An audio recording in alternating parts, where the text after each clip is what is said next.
Locked On Fantasy, your daily NFL fantasy podcast. Part of the Locked On Podcast Network, your team every day.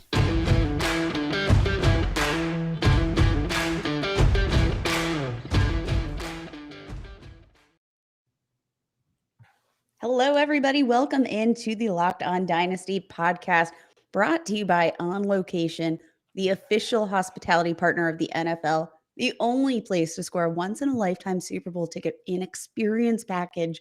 Visit onlocationexp.com/FSB56 for more information or search Super Bowl On Location for the undoubtedly best experience ever for the coming Super Bowl. You know you want to be there. Marcus, in honor of our sponsor for today, should we make our Super Bowl 56 predictions? Yeah, I think it's going to be your Pittsburgh Steelers against my Dallas Cowboys. What do you think? Sounds like a dream. Sounds like a dream. Sounds like a stressful day for me. Let's be honest. I don't want that to happen. Sounds it's like probably an going to be asthma the attack. most cliche Super Bowl ever. It's going to be like the Bucks and the Patriots, right? Like Belichick against Wouldn't Brady. that be so fun, though? Is that an Yeah. actual Super Bowl that you'd want to see? I think that's an Yeah, interesting it kind of is. It kind of is. Part of me wants to see like the Packers against like the Chiefs. I think that'd be a lot of fun. But yeah, I think we're onto something. Yeah, the Chiefs are really making their case for perhaps a return journey, the Super Bowl rematch. We might actually be in for a Super Bowl rematch. That leads us in to Thursday night football. We had a pretty interesting game last night. We had the Kansas City Chiefs go and visit the Los Angeles Chargers, and Chiefs fans were loud. We saw Justin Herbert having to cover the little holes on his helmet a few times. And then, God, we got overtime. If you faced Travis Kelce in your fantasy playoffs, I did. I'm almost every single league, I faced Travis Kelce. So, sayonara. Yeah, it was a fun fantasy football season. We'll see you guys back here next year because that really sucks. Yeah, end of the podcast, guys. That's our show for today. I'm in a league where I faced Tyreek Hill and Travis Kelce in a dynasty league. Yeah. Say goodnight. We should talk about the Chiefs because this was last week against the Raiders. Their offense started to turn the corner a little bit, albeit it was against the Raiders. For 3 quarters, Kate, I was starting to wonder, like, oh man, the Chiefs really do look broken, right? I think Patrick Mahomes just turfed the ball on 4th down near the end zone. He threw an interception at like the 1-yard line. Not just turf the ball in the just constantly threw the ball at the turf. It was I've never really seen Patrick Mahomes do that. It was turf. It was weird. It was weird. Then he finished the game with 410 passing yards, 3 touchdowns, added in 32 yards rushing, and the offense looked fairly good. I don't know if it was because the Chargers were getting tired out, whether it was because they really did fix some things, because they just condensed their offense down to Travis Kelce and Tyreek Hill, and we're not throwing the ball to anybody else. I don't know if that helped, because I think it did, but at least it gives you a glimmer of hope going into the rest of the fantasy playoffs that, hey, maybe this offense is a little bit back to normal. Yeah, I think the lesson is here. Maybe don't heavily involve Byron Pringle. That seems to be the key takeaway here. Yeah. Maybe focus on your Travis Kelce, who did have an absolute career game. It was bonkers. 191 yards, 2 touchdowns on 10 receptions. Got off to a relatively slow start, but of course, Gronk would be so proud. It was the 69-yard reception that seemed to just like light a fire under his booty. And if you have Travis Kelce, he literally won you a week. Interesting question, though. So Tyreek Hill, again, just absolutely unstoppable. But Travis Kelce, I want to go back to Travis Kelce because last week we had just conceded George Kittle as the tight end 1. And Travis Kelce heard us. He heard us and he said, It's still George Kittle for me. Okay. do want to say I appeared on the Fantasy Pros podcast this week, and we were talking about Travis Kelce. And I said, listen, he's not a lock it in must start anymore. Like, if you want to consider starting like Dallas Goedert over him this week, I get it. I was wrong. Yeah, don't ever bench Travis Kelce, because games like this can happen. Yes, there's going to be the occasional dud game where it's 3 for 27 and it's so frustrating, but there's only a couple tight ends in the league that can do this, right? And it's Kittle, it's Travis Kelce, and that's about it. Maybe Darren Waller every once in a while, right? Yeah, every once in a while, but I do think it was just a fun resurgence to see, because I mean it was like 2 weeks of a lack of production. Everybody was like, all right, he's done. And even in this game, I was actually like just taking note. Marcus, I don't know if you saw how often he was going on and off the field. Mm-hmm. And I don't know if it was he was just getting rest or what that was. But he was leaving the field a lot, and I was kind of concerned. I was like, is this old man winded?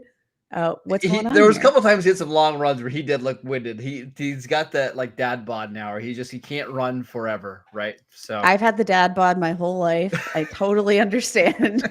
I'm not going to judge here. Okay, I got 2 takeaways from this game that I want to get your thoughts on. But before we do that, we should tell you guys about On Location, as Kate mentioned at the beginning of the show. Super Bowl 56 at SoFi is less than 100 days away, and On Location, the official hospitality partner of the NFL, is the only place to score a once-in-a-lifetime Super Bowl ticket and experience package. Select your exact seats and choose from elite experiences featuring an exclusive pregame celebration with NFL legends, 5-star LA hotels, and food by the great Wolfgang Puck. Visit onlocationexp.com/SB56 for more information, or search Super Bowl On Location. That is onlocationexp.com/SB56. Also, want to tell you guys about Stat Hero. No one plays daily fantasy sports to lose. Winning just feels so much better. But traditional fantasy sports are a long-term losing proposition, because you never know who or what you are up against. Like last night with Travis Kelce. It's just not fair if you have to go against them. Stat Hero is the first of its kind daily fantasy sports platform where it's you versus the house in a head-to-head fantasy matchup. Winner takes all. And here's the crazy part. Stat Hero will even show you their lineups before you play, and you get to handpick the team you want to face one-on-one. This never-before-seen innovation of a fantasy sports and sports betting hybrid has Stat Hero players clocking odds that are over 4 times better than what they're used to. Why? Because you don't have to compete against thousands of experts, or I call them just nerds. Stat Hero puts you in control of your fate. With Stat Hero, you are in control of the stakes. You decide how much you're going to play for. And Stat Hero has no choice but to take it, because they are daring you to beat them. Stat Hero head-to-head is what daily fantasy should be, one-on-one. Sign up for free right now at stathero.com/lockedon and use promo code LOCKEDON for a 100% deposit match. That is stathero.com/lockedon. Use promo code LOCKEDON for a 100% match. All right, Kate, couple takeaways. Number 1, Clyde Edwards-Helaire, 9 carries, 32 yards. Did see two receptions for 18 yards. Darrell Williams, 5 carries for 12 yards. Is it pretty clear just going forward this is going to be a committee, and this is no longer a backfield in which Clyde Edwards-Helaire is going to be locked into 18, 19 touches a game? It seems that way, though. I was kind of surprised we didn't see Darrell Williams as heavily involved in the receiving game. Very pleasantly surprised to see that Clyde Edwards-Helaire finally got some of those targets, because it has been Darrell Williams that's been primarily receiving those. Only had 1 target on the day, didn't reel it in. We saw Clyde Edwards-Helaire get 4 targets, only had 2 receptions, 18 yards. But I think that is a positive sign for Clyde Edwards-Helaire. But just one takeaway for me, I still think Clyde Edwards-Helaire looks better than the stat sheet. Am I just biased towards Clyde Edwards-Helaire? A little bit, I think, because the thing is, I watched Darrell Williams in that game. I'm like, you know what? There's not a big difference between him and Clyde Edwards-Helaire. And then that's not to say that those guys are close. It's just I don't know there's a huge difference. I don't know. Okay. Am I wrong? No, I don't. I think both of them look good. Yeah, I think that's what it is. They both look good. And if they want to have a game where they feature Jarrell Williams a little bit more because he's a better inside runner or whatever, I get it. It's just we went from, was it at the beginning of last year, valuing Clyde Edwards-Helaire as like a RB1 in Dynasty to, is he even an RB2 at this stage? I think he's too, like, just objectively too talented on a good offense that I'm not going to value him lower than an RB2. And I do think there's plenty of upside. Do you want to run through some names and see kind of where we value him at? Let's do it. All right. So all the top 15 names are pretty much locked in. You guys know the guys. We've talked about them a million times. J.K. Dobbins or Clyde Edwards-Helaire? Edwards-Helaire. I think I might go Dobbins. That one's tricky. David Montgomery or Clyde? I was assuming that you would do that. Yeah. You know me. Clyde Edwards-Helaire or David Montgomery? Clyde Edwards-Helaire. Better offense. I disagree with you on that one. I like the workload that David Montgomery gets there. Kareem Hunt or Clyde Edwards-Helaire? Ooh, this one's interesting. Ooh. Because Kareem Hunt, if he's ever the full-time back there, he's an RB1. Even with Chubb there, he still has standalone value. I keep going back to Clyde Edwards-Helaire. I don't know what's wrong with me. You're just a sucker for Clyde. It's fine. A couple more. Clyde. That's going to be my new Twitter handle. Sucker for Clyde. We'll run through a couple of these really quickly. Travis Etienne or Clyde Edwards-Helaire? Ooh, now that Urban Meyer is gone, actually, I think this muddies things up a little bit because Urban liked Etienne, so he did like Etienne, but I also wonder now that Urban is out of town, do we finally see a little more respect on the name of James Robinson and continued involvement there? I'm still going Clyde. Yeah, I don't disagree with you on that one. Josh Jacobs. Clyde. Tony Pollard. Clyde. Are you sure about that one? They get about the same amount of touches a game. They do. I must just be biased towards Clyde. Sure, biased towards Clyde. I got one. This one is my absolute favorite. Leonard Fournette or Clyde Edwards-Helaire. Ooh. Fournette's only 26 years old. I just want to point that out. He's only 26 years old. That is, oh man, this is absolute. Why does nobody like playoff Lenny? I don't know. Okay, in his last 17 games with Tampa Bay, including the playoffs last year, 1,600 yards and 14 touchdowns, 78 receptions. He's giving you RB1 numbers, and he's currently ranked on Dynasty League Football as running back 31.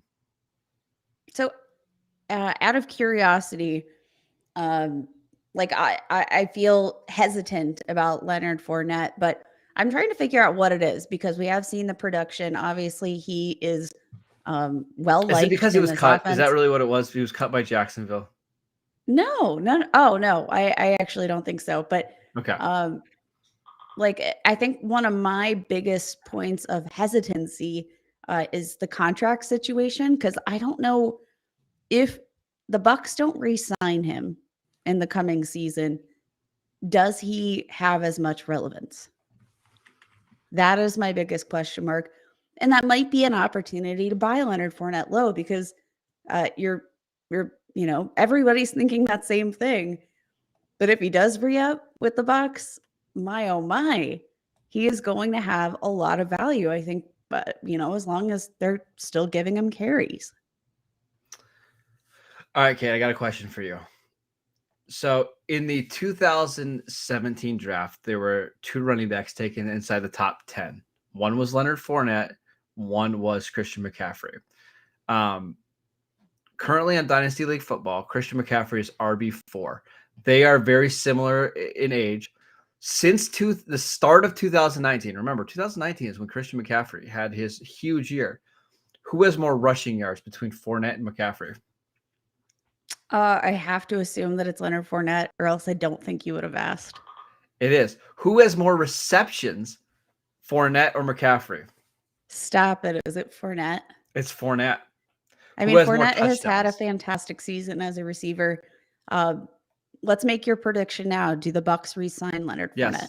Yes. Because Okay. he's going to come back with Tom Brady for age 45 season, right? So, of course, he's going to be back. It's just crazy to me that over the last 3 years, Fournette's been better, and there is currently a 28 spot difference in our rankings, or not our rankings, but the consensus rankings on Fournette versus McCaffrey. It's insane to me. Well, let's not say better necessarily, because we have seen some low points for Leonard Fournette. He hasn't always looked like playoff Lenny throughout that entire stretch, but from a health perspective and availability perspective, yes. He also is catching a ton of passes. He has 62 receptions already this season. That's nuts. That is absolutely nuts. I like how this turned from Clyde Edwards-Helaire to Leonard Fournette against Christian McCaffrey. It's a lot. And this is just like going to be the bane of my existence. I quit right. Dynasty. I got another one for you. Are you ready? My another takeaway. I kind of think Justin Jackson is here to stay with the Chargers. Now, Austin Eckler got hurt last week, and he's coming off, it was a short week. So I see why they didn't give him his full workload. He still saw 16 touches in this game. But Justin Jackson's good. He's just a good football player. 13 carries for 86 yards, also added in 1 reception for 13 yards in this game. So 14 touches, almost 100 total yards. Is it reasonable to think Jackson's probably going to average 10 touches a game going forward with the Austin Eckler situation? I think Austin Eckler is too good. And I don't think Justin Jackson is consistent enough to.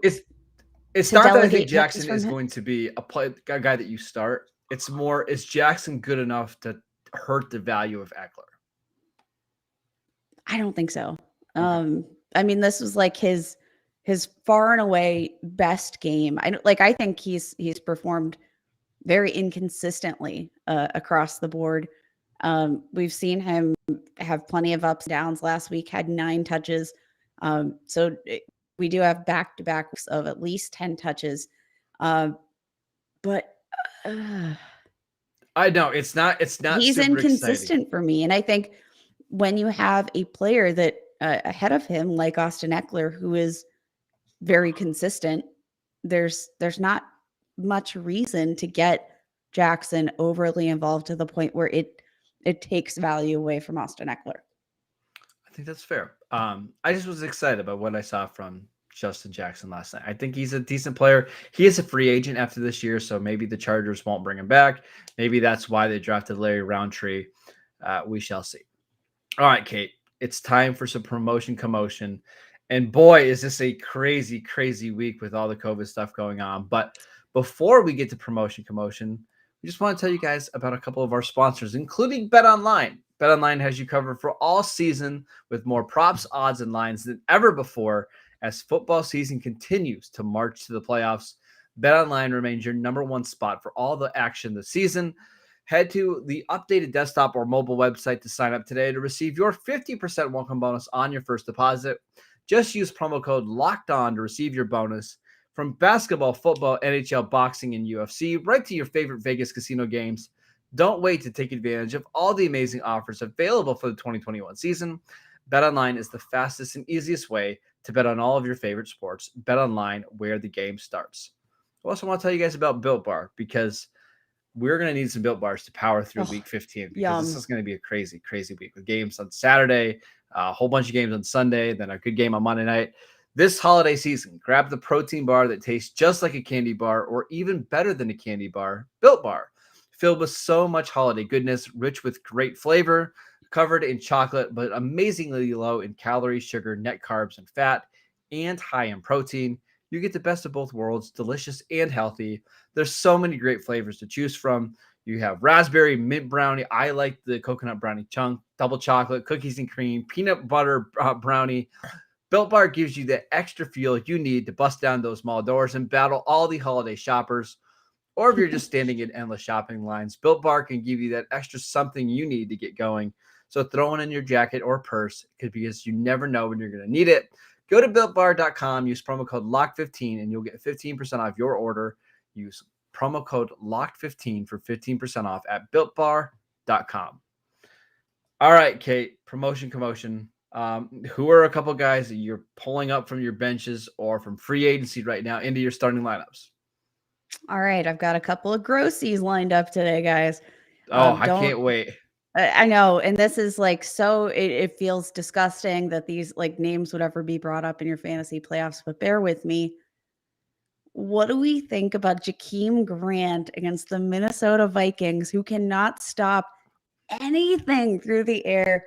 Jakeem Grant obviously had like a career game, had a punt return touchdown, and then uh, his second consecutive game with a receiving touchdown. He hasn't had like a lion's share of the targets, but 10 targets over the last 2 weeks. That's not bad. Sure. And I think it's really just the matchup against Minnesota that he could be capitalizing on here. They just can't stop anything through the air. And Jakeem Grant, I think last week might have earned himself a little bit of extra oomph in this offense. Yeah, and if you're in a league that gives you points for return yards, even better, right? I think he's a really good player. And Allen Robinson was just placed on the COVID list, so that could get him some extra better. snaps, though it won't get him Yep. extra targets. Okay, you know I love consistency in my life. So how about a guy that's caught at least 4 passes in each of the last 3 weeks, a guy that's gone over 50 yards in each of the last 3 weeks, and a guy whose head coach was just fired this week? Woo! How about Laquan Treadwell, baby? I know I bring him up every single week, but 3 straight games of double-digit fantasy points. Why not? I think this is a game he gets into the end zone. I'm just saying. The Texans' defense is awful. They put 2 more defensive backs on the COVID list. Why not a touchdown for Laquan Treadwell this week? Fantasy points are not always pretty fantasy points. Doesn't matter how good they look. Fantasy points just we need the volume there. I've got another really really gross one, and I'm very curious as to your thoughts. And I'm gonna say a name here right now, and I'm gonna ask if you even know what team he's on. Okay. Duke Johnson Jr. That was my name. I'm really glad that you said that.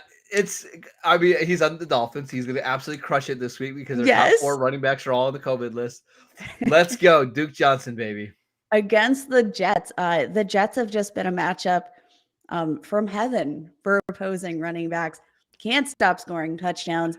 Duke Johnson, I think like that could be one of my favorite plays this week where I am just absolutely barren because I do have a team that a couple of teams that have just been decimated by players on the COVID list. Not to say that there isn't still the possibility that players get cleared by Sunday because, if they're vaccinated, they need to test negative 24 hours apart. If they were placed on the list before they sent out this new league memo, which is going to change the landscape of fantasy for the weeks to come.